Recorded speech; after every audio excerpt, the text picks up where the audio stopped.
Facebook has revealed more signs of Russian activity in the U.S. election.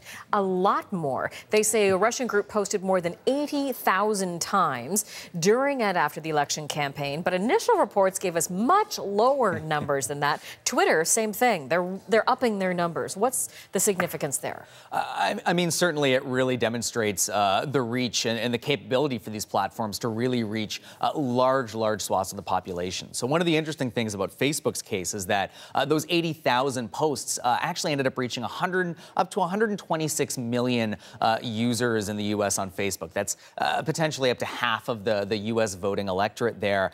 And the key here is how Facebook is essentially able to amplify the content that's posted on its site.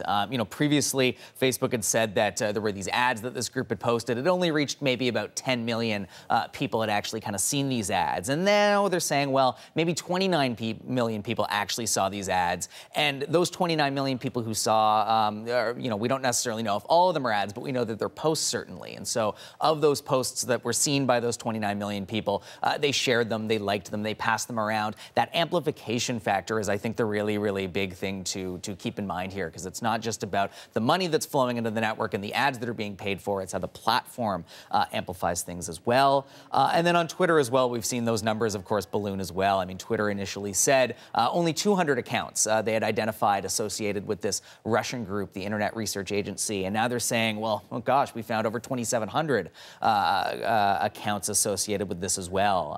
And so those numbers have definitely ballooned under further scrutiny. And massive potential influence. As I mentioned, they're testifying today in Washington. What are they going to do about it?